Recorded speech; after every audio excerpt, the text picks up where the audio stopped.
सामने नहीं दिखाई देगा, हमारी लड़ाई बेकार है। तो मेरा सभी ने अपने वक्तव्य में कहा ये होना चाहिए, वो होना चाहिए, वो होना चाहिए। नहीं, डू एंड डाई, या तो करो या मरो। मर ही जाएंगे हम, तो वैसे भी मरने की कगार में बैठे हैं। सरकार ने तो वैसे भी एक संयंत्र कायम करके रखा है पेंशनर्स के लिए कि कैसे भी करके साले ये 62 साल की आयु के बाद मरी जाए, इनको इतनी आर्थिक तंगी दे दो। हर पेंशनर कम से कम, कोई डायबिटीज का पेशेंट है, कोई ब्लड प्रेशर का है, कोई गठिया से परेशान है, इन सब रोगों से लड़ रहा है और प्रत्येक माह अपनी पेंशन का 5,000, 10,000 सिर्फ खुद पे ही खर्च कर रहा है वो।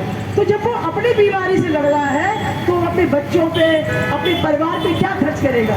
एजुकेशन कितनी महंगी हो गई है, सब्जियां कितनी महंगी हो गई है, अनाज कितना महंगा हो गया है। पहले मोटा खाते थे, 2 रुपया किलो में सब कुछ मिल जाता था। आज वही ज्वार 50 रुपए किलो मिल रही है, कौन खा लेगा? डायबिटीज कहाँ से खत्म होगी? 50 रुपए जिसके पास होंगे वो 1 किलो आटा ले आएगा तो खा लेगा, ना 50 रुपए होंगे ना खा पाएगा। तो भाइयों, मेरा कहने का मतलब ये है कि हमें अपने आर्थिक स्वत्वों के लिए, अपने हितों के लिए एकजुट होकर मोहन सरकार से लड़ना ही पड़ेगा।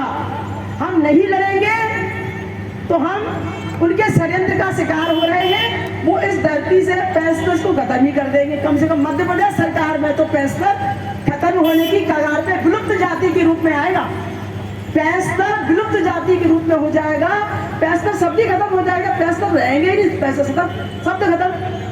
तो भैया, अपनी जो है एक व्यक्तित्व को, पेंशनर नाम के व्यक्तित्व को, जिसकी लड़ाई DS डाकरा सामने लड़ी थी, उस व्यक्ति के व्यक्तित्व को बरकरार रखने के लिए हमको एकजुट होकर अपने साथ जितने अधिक से अधिक पेंशनर साथियों को, अपने परिवार को, अपने बच्चों को, उनके मित्र यारों को, पड़ोसियों को इस आंदोलन में हम शामिल कर लेंगे। कौन सी सरकार ऐसी होगी जो जनमत के सामने नहीं झुकती? तो हमें हजारों आदमियों का जनमत प्राप्त करके और भोपाल में जाकर सरकार की ईंट से ईंट बजानी होगी।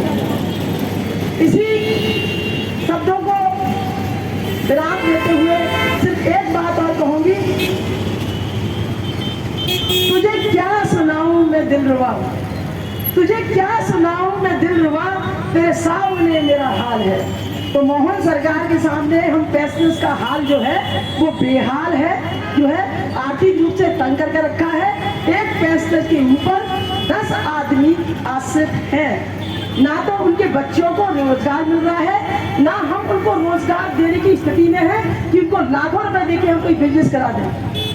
हम किसी भी तरह से सक्षम नहीं हो पा रहे हैं अपने परिवार का संचालन करने के लिए। मेरे भाइयों से मेरा निवेदन है, सभी भाइयों से, कि वो अधिक से अधिक जहां रहते हैं वहां ये प्रचार प्रसार करें कि हम भैया उनके सत्यों की लड़ाई लड़ रहे हैं, उन्हें एकजुट करें। और हम भोपाल में हम तभी जाएंगे जब हमारे पास हजारों आदमी का जनादेश हो, हजारों व्यक्ति हमारे साथ जुड़े होंगे, तो भोपाल में करना सार्थक होगा। अन्यथा सब बेकार की बातें हैं, वो प्रैक्टिकल नहीं है। प्रैक्टिकल बना अपन तब कहीं जाके भोपाल में अपन ये धरना प्रदर्शन करेंगे। 4 आदमी से धरना प्रदर्शन नहीं हो सकता। तो कृपया करके मेरा सभी से अनुरोध है कि इस महायज्ञ में साथ दें और एक नारा लगाए, चलो भोपाल। इसी के साथ मैं अपनी वाणी को विराम देती हूँ। Thank you.